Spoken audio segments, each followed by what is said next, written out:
rain is blowing in your face, and the whole world is on your case.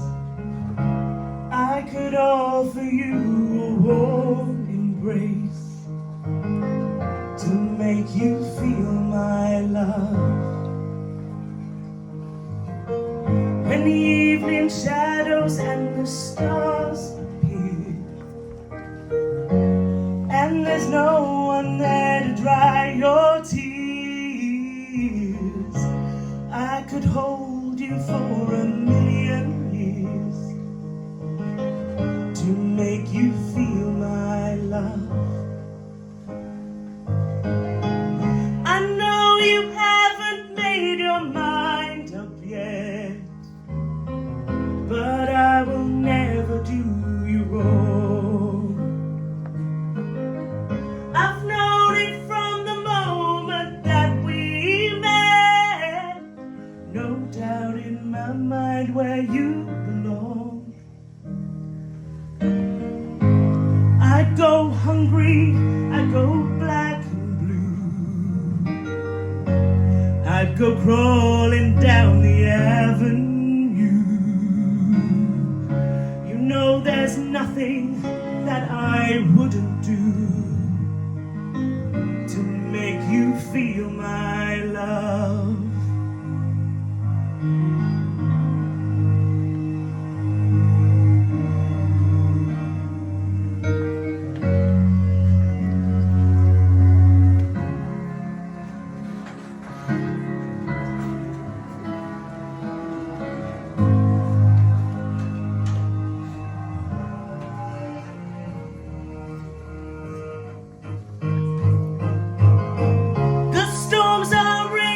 On the rolling sea and on the highway of regret, the winds of change are blowing wild and free. You may see nothing like me yet. I could make you happy, make your dreams come true. There's nothing that I wouldn't do. Go to the ends of the earth for you,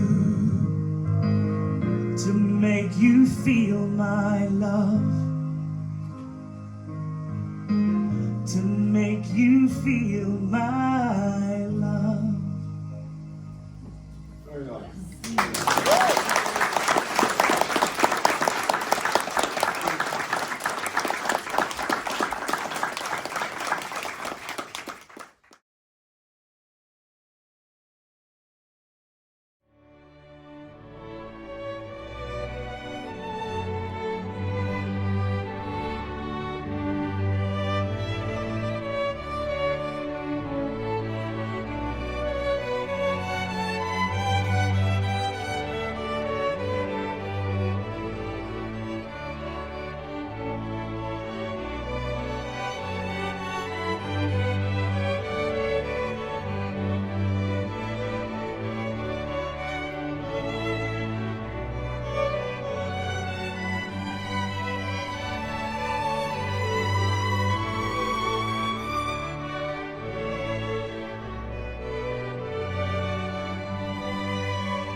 you will have noticed that the ceremony started with the amazing singing talents of one Caroline Costley.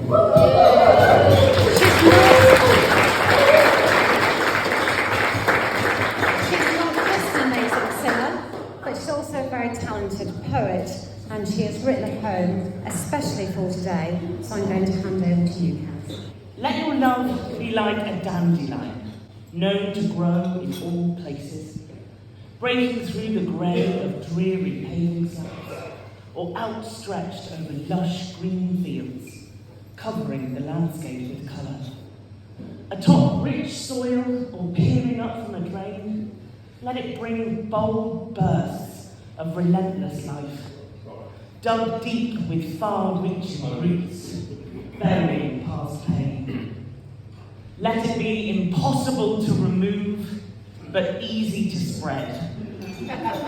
Let it be playful, like seeds that dance upon the wind with reckless abandon. Make it move as easily through the twists and turns of life as that soft white fluff on gentle breezes, travelling as far as it pleases, with no fixed destination, but then returning, always returning, home. May it never be alone, but stand in solidarity with others who grow alongside. Familial bonds that spread and move but keep on growing, all the seeds you keep on sowing, filling the world with more colour beside you. Let your love delight you. Let it be practical, almost magically adaptable. Let bees buzz upon it, make fizzy pop from it, make dyes from its golden hues and sweet honey from its petal sheath. Let it be nourishing, feeding the soil beneath. Let your love be like a dandelion, hard-wearing and inescapable no matter what you do. Only then will it be as magnificent, as bloody-minded, stubborn, and brilliant as the two of you.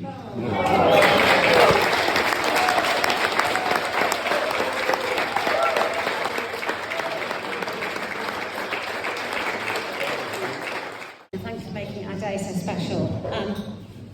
So I'm just going to say a few words, and I'm really going to talk about family. And family means many things to many people, but I'm someone who is lucky enough to have two families. So I was born in Sheffield, adopted and brought up by one family. My mum Barbara can't be here with us today, but my brother Jez is here, and his family, his lovely family, who I love very much. And in December 1996, I got the best Christmas present that I could ever get, in that I found my other mum, Sandy, my birth mum. And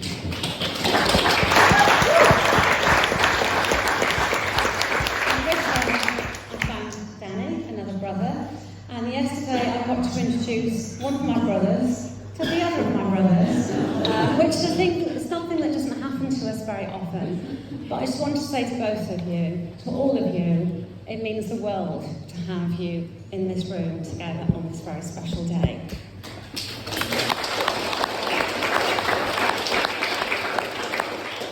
And I want to also say thank you to the Costley family, who have welcomed me into their family with such warmth and kindness. It is an absolute privilege to be part of your family and to feel kind of part of a much bigger family today. So thank you so much for being such a lovely family.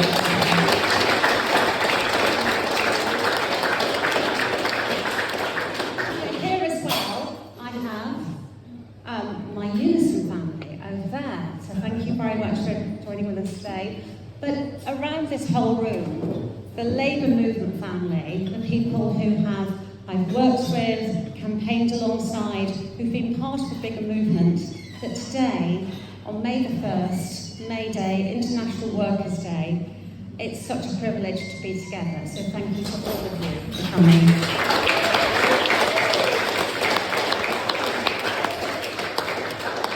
And I want to say a few words about this man, Nigel. it's going to be nice. But as you know, Nigel doesn't like being the centre of attention, doesn't like being talked about. But he is, as I said earlier, the loveliest man in the world. And there's so many times that he has come through and been the loveliest man in the world. That's just too many, but I will try and pick a few. I think that one time, and some comrades in the room will remember this time, when I was responsible for us missing a ferry, and therefore missing a flight back from Sydney. And I was really devastated. I got it wrong and was doing all that kind of, like, I'm such an idiot. And Nigel told me that he loved me even more now that I wasn't perfect. Something that I said was absolutely lovely, and I think John Sheldon over there said to me many times, tell me again what he said, and tell me again why it's so lovely. But in recent times, when we've been building the house extension, the Forest of Dean, and when I say we've been building, other people have been building, we've been paying them. I'm very much someone who, I pay someone to build something, I don't really want to know about it until it's time for me to start putting pictures up. But Nigel is someone who wants to know about where will the septic tank connect to and where it does at the moment. I didn't know that there's something in building called a soakaway and that it's very important. But Nigel knows all of these things. So whereas I've been saying, look at this kitchen colour, do you think that will be a nice kitchen cupboard for the kitchen we don't actually have yet and hasn't been built? Nigel's been talking about whether or not the roof line is in the right place. I've been talking about whether or not gold taps or chrome taps would be better. Spoilers, we have both. And Nigel's been thinking, the oak frame of the building, will that be strong enough? Do we need a structural engineer? And I've said, but can we hang fairy lights on it? That's the most important thing. But never more so than in recent weeks when I declared that I didn't like wood chip wallpaper. And could we kind of replaster or do something with wood chip wallpaper? As many of you will know, there's not a lot you can do with wood chip wallpaper. Well, let me tell you that there is, because Nigel filed down every single bit of wall with something the size of a palette knife till it was smooth and could be papered over. So, there is things you can do with wood chip wallpaper, and he's available for hire at an appropriate daily rate. So thank you again so much, all of you, for coming. I'm going to hand over now to not the loveliest man, but allegedly the best man, Paul Dunn. So Paul, over to you. Thank you.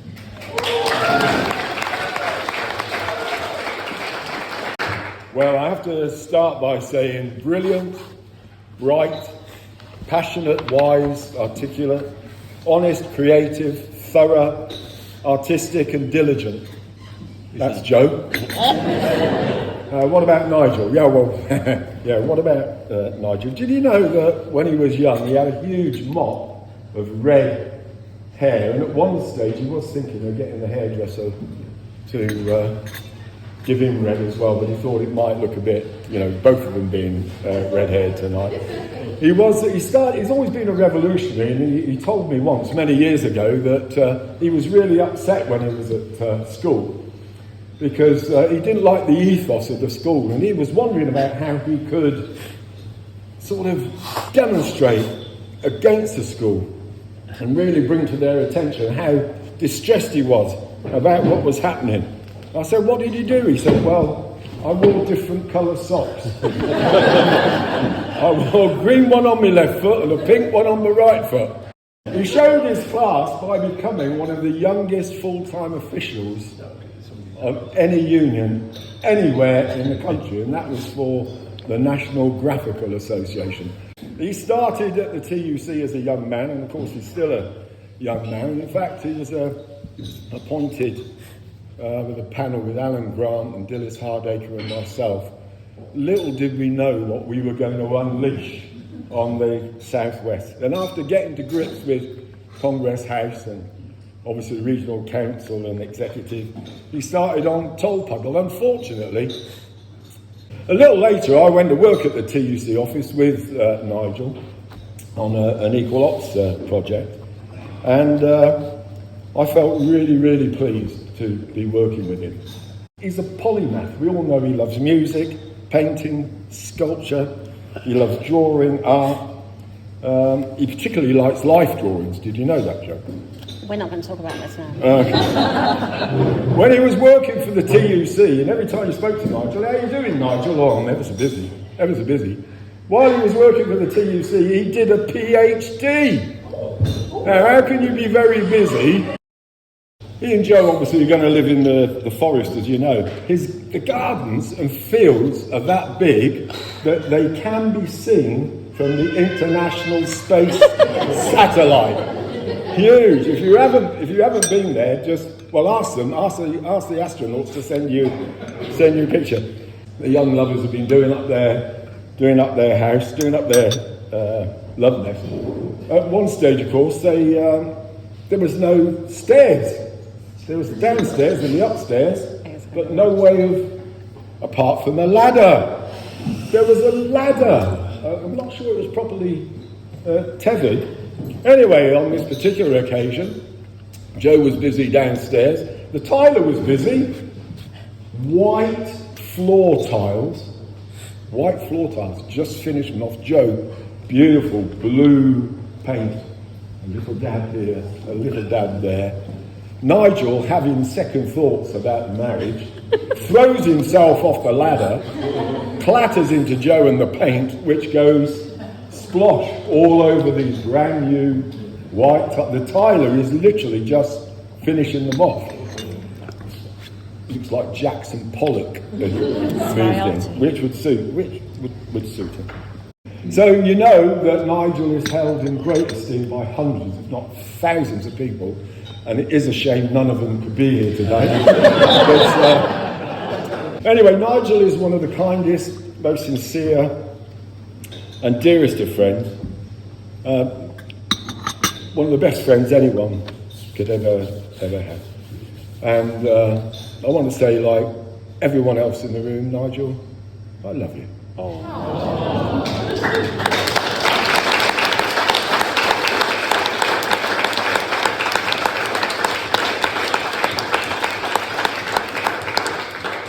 And now, over to Iris and Delilah. Hello everyone, we are Iris and Delilah and we're Jo's daughters. Thank you all so much for coming today to celebrate Jo and Nigel, Mum and Nigel. They wanted a small wedding. In fact, the initial guest list was submitted to the Labour Party Regional Executive Committee for reject and shortlisting. And I'm very pleased to report that not a single one of you passed. So we have to go back to the drawing board, and that means you are here instead of Mum and Nigel. Love you very much. Mum asked us to be her best women today rather than her maids of honour. Why she thinks her own daughters are neither maidenly nor honourable, we have no idea. But we were flattered. We were also a bit intimidated. This isn't a traditional role of a wedding, and we didn't really know what we were expected to do. So we googled what our best man is, and apparently it's traditional opinion to spend their 10 minutes in nursing bureaus to start out their best man is. We didn't really want to take the piss out of one of her necessities.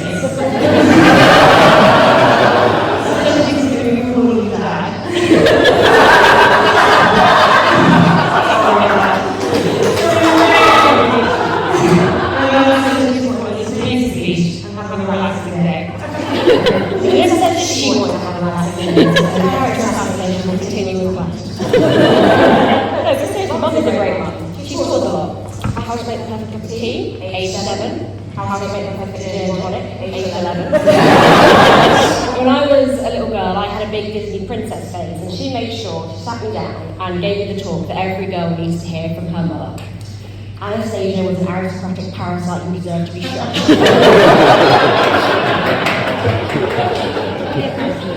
She also taught us the values of war to our institution, and consistently moving forward so we didn't need men in our lives to be happy or successful.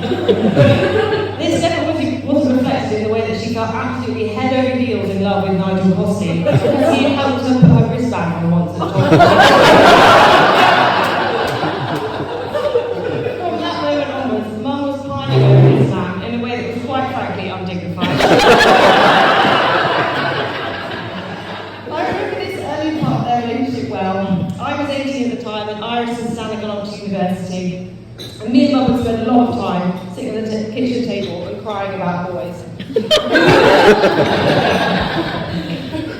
These conversations can go a lot like this.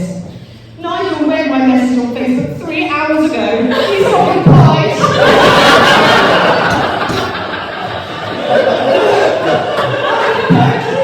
This message, what does that mean? Flash forwards to a couple of months later, and Nigel's coming around for dinner at Mum's house for the first time. I wasn't aware this was happening, and being 18 years old, I was actually, unfortunately, cooking up my first ever batch of weed brownies at the time. So you can imagine my horror when the house absolutely stinks and Mum's new boyfriend walks in. I'd made the rookie error of trying out a lot of the mixture as well, and I was all starting to kick in as Nigel walked through the door. I genuinely don't remember much else of that evening. I'm pretty sure I laughed at all of Nigel's jokes.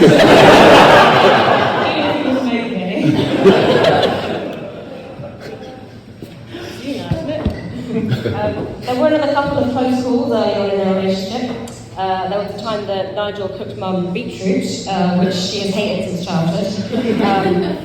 She sat there and went, "Oh no, it's lovely," which is what first told me just how damn bad this woman was. There was a time they were in a hotel room in London about to go out for a nice romantic dinner together when Nigel casually starts a sentence with, "Well, when I was in the military."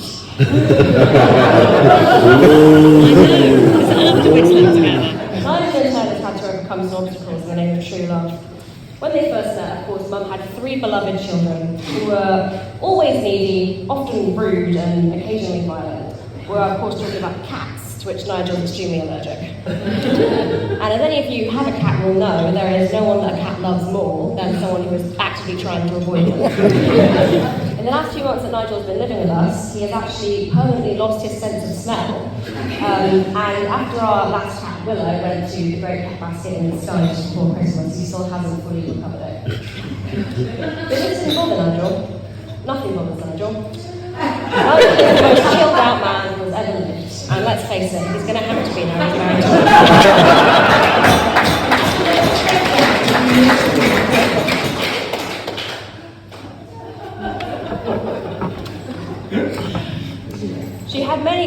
She had many excellent reasons not to fall in love with Nigel. His historic Trotskyism, his cat allergy, his love of beetroot. But nevertheless, his kindness, his quiet competence, and his encyclopedic knowledge of 18th century bread riots and the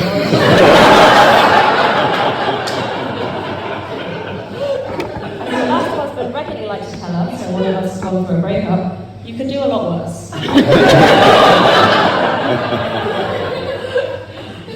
Seriousness though, we are so happy to welcome Nigel into our family.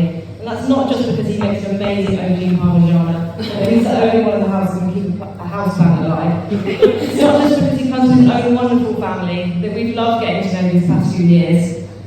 It's because since they've been together, our mum is the happiest that we've ever seen her. You have made the most amazing woman on earth somehow even more amazing. Mum, we love you. We're so happy for you. Thank you for always being right about everything. Even though we never believed you at first. Thank you for inspiring us every day. You are quite literally the best.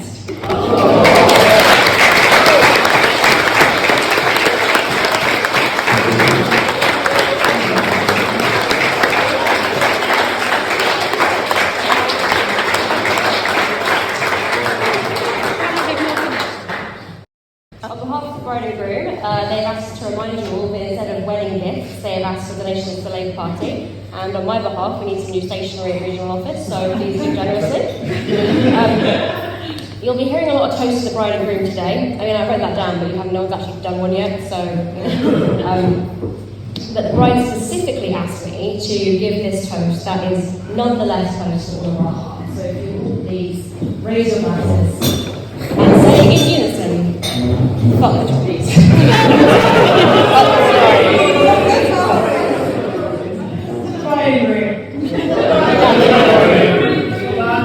Now, our brother is going to introduce the next speaker in a way that is only he can really do. It's a really good impression. Yes, and now, silence in the courtyard for the mother of the groom. She's a queen of the gangster scene, and so motherhood.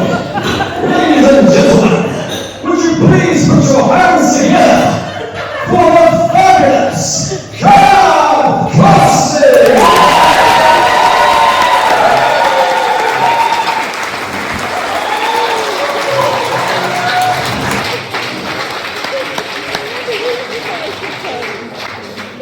Wow! What a reception.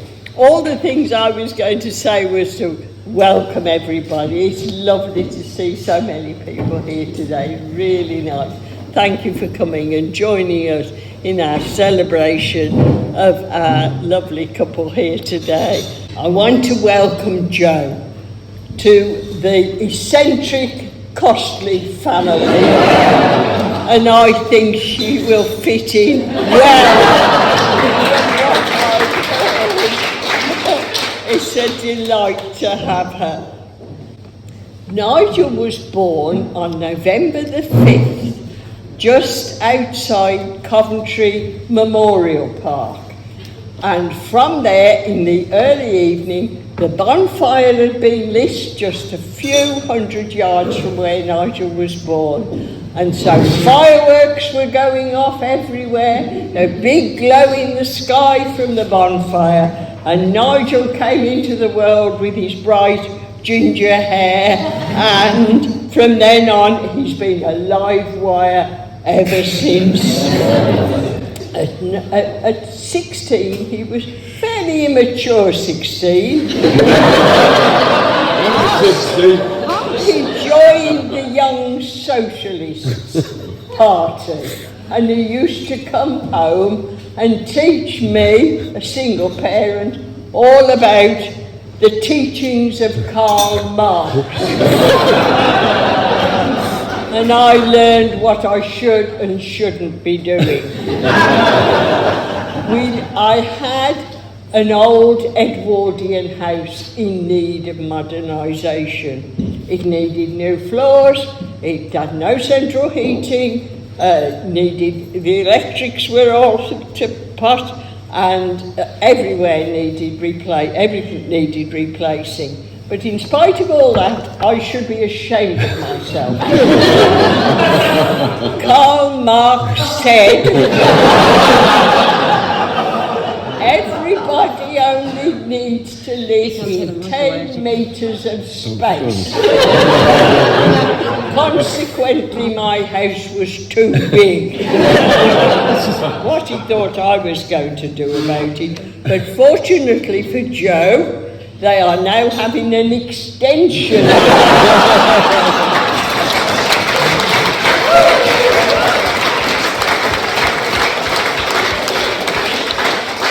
So he's obviously changed his mind. Anyway, they are so suited to each other. Everybody is delighted, and we wish them well in their future together. And so I want you to raise your glasses again, please, to the bride and groom.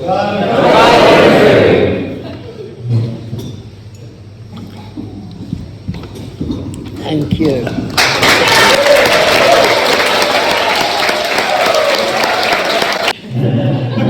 I get the right to reply.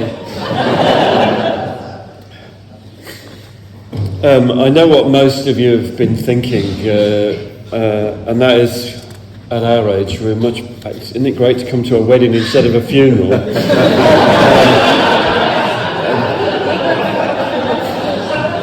I'd like to thank everyone here at Speech House. Oh dear.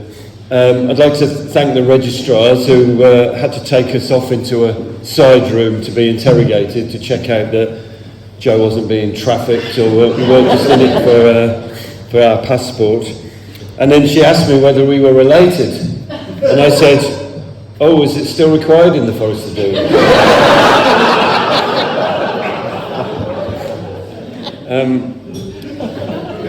This is a dedication in front of family and friends, and it's great that you're all here, and the joining of the families, and I'm delighted to be part of the Davises, the Kalkoskis, the Kays, the Kay Smiths, as well as the Costleys. Jo already explained, but a flip chart might be required later to explain that. but particularly to the mothers. Barbara can't be with us, but I'd like to pay tribute to Sandy and obviously my own mum, Kath. You didn't mention your other wedding day. That was to Alfie, the carpenter. They got married in St Mary's Church in Marlborough in Wiltshire. This was in the year 1780. She revealed all of this under hypnosis. She's packed so much into one life, she had to spill over into another one. I'd like to particularly thank the kids. I mean, it has been great to be part of a new family, and it can't be easy, but thanks to Iris, Delilah, Stan for being such great part of the family. No stress or anxiety, just pleasure and pride, and thank you for all you've done today, and thanks particularly to Phil as well for being the runaround today.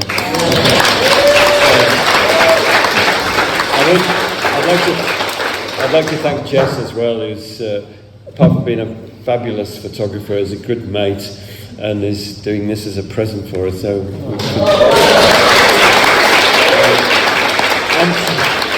and to Paul. Now, if the Olympics are coming up, if networking was one of the sports, Paul would get the gold medal. If he doesn't know all about you by now, probably by the end of the evening he will do. Be on a train with him, and he's got everybody on the same carriage already talking, if not singing. And I remember when I started at this TUC, my predecessor had already gone, so I didn't know anybody in the region. So I relied a lot on Paul and his knowledge. So I'd sort of phone him up and say, I'm off to Plymouth or wherever, and he'd say, oh, you're meeting so-and-so, great guy, yeah, ask him about this and ask him about his grandkids. And, right, and the next day I'm off to somewhere in Dorset to meet so-and-so. Oh, yeah, she's really useful, been very helpful to us in this dispute.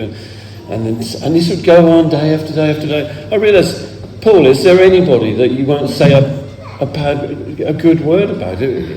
He is so nice to people. There are people that crosses that line, particularly those who sell out our movement. But yes, he's so good to everybody and so well connected. And of course, as Kat says, I was born on November the 5th, so was Paul. We share a birthday exactly to the day, 10 years apart. I'm younger. So of course we are both Scorpios, and you may not know it, but there's one thing about Scorpios, and that is we don't believe in astrology. And it was because we had to share birthdays that we ended up gathering a group of friends to go on holidays and things that became known, we just call ourselves comrades. But of course, when Jo and I got together, it was a new recruit, and Jo said, of course, you know what you're called in unison. You're known as the beautiful people. So you definitely added to that description. And then when Jo was going through my kitchen cupboards, looking for something on the toast, she was looking at the various jam produce, and it was a year with a particularly good harvest, and thanks to gifts from Jan and Dawn, Jo says, do you eat any other jam that's not made by baronesses?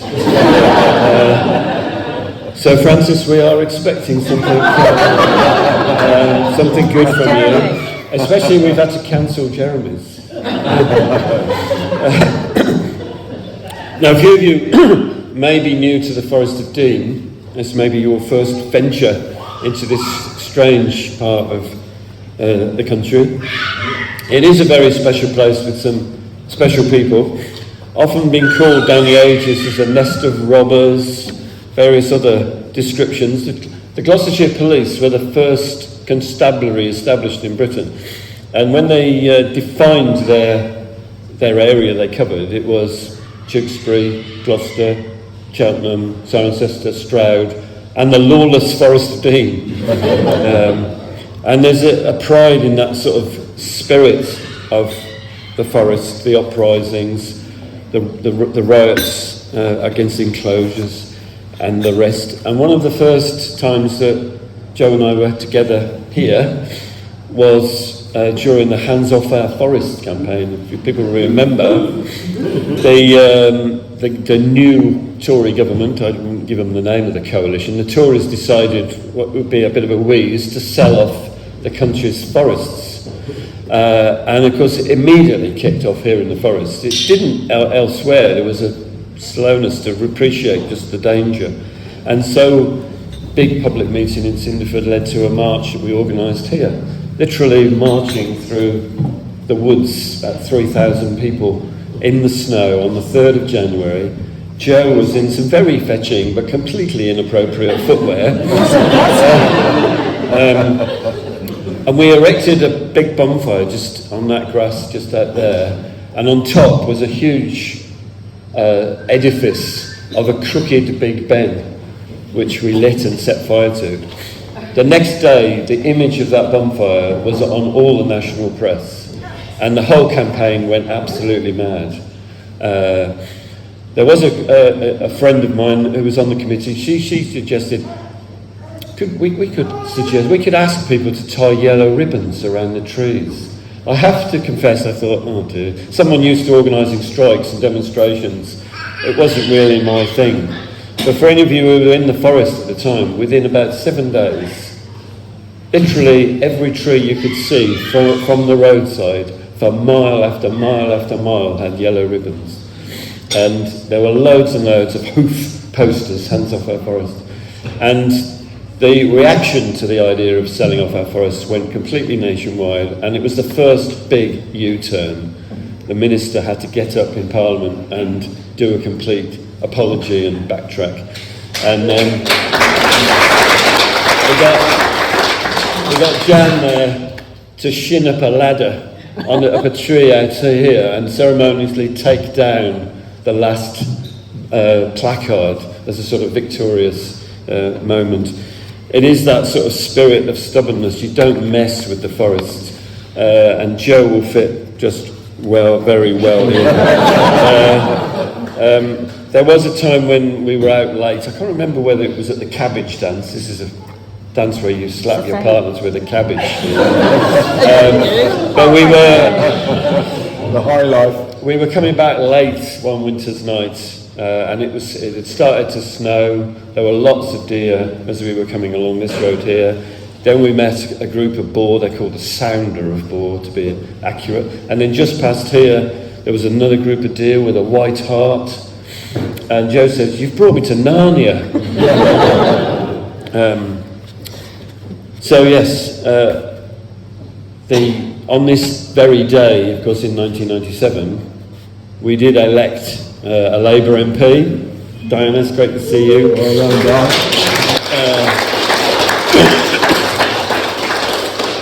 and with a fair wind and permission from the Labour Party to actually select a candidate, we might just beat the Tory MP. I mean, we've got no real bus service or trains, and the potholes everywhere in the roads, but at least we've got the Transport Minister, our MP. And when we were preparing for the wedding, it was like I had to think of things to bring: vow, table plan, tie, ring, passport. Yeah. And it said, "You don't need a passport to get a wedding." Yeah, but I've got to vote tomorrow, haven't I? Yeah. Bloody Tories have made that compulsory. Now, I know most of you here probably got postal votes, not because you're aged or infirm, but you're too busy on foreign holidays most of the time. So yes, we're looking forward to literally building a new home here, and we hope that you can all come and visit, not all at once please, but and I'm very lucky to have Jo as my new soulmate and partner in life. She makes me very happy. Yes. Thank you, Jo. I'm very lucky to have you and your family. You make me very happy, and I'm looking forward to our new life together. There was something here. Yes, it did say something nice about your new wife. I'm still struggling with Jo's handwriting.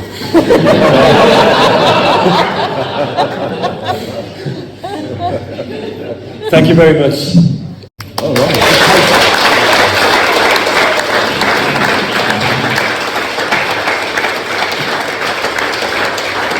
Let's toast the bride and groom, Jo and Nigel, long, healthy and happy life. Together.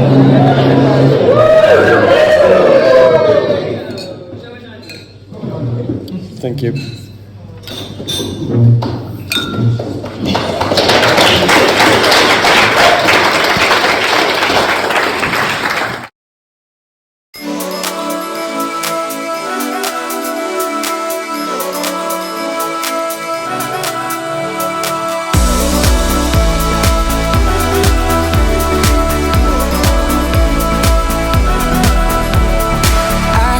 You watching me under the light. Can I be a line? They say it's easy to leave you behind. I don't wanna try. Cut cover, take that test. Hold courage to your chest. Don't wanna wait for you. Don't wanna have to lose all that I've compromised to feel another high. I've got to keep it down tonight.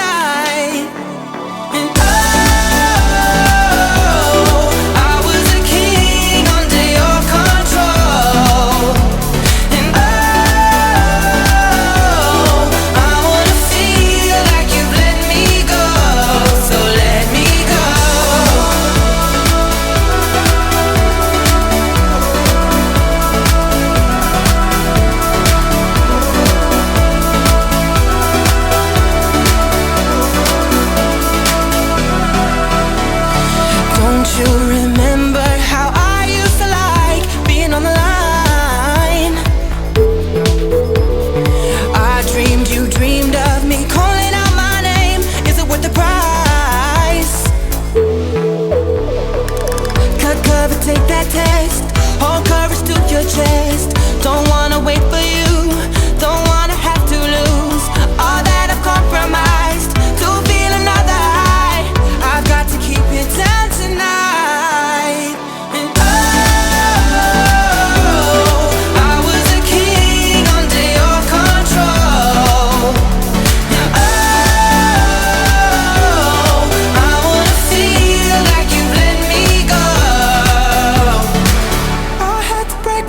To carry on, no love and no admission. Take this from me tonight.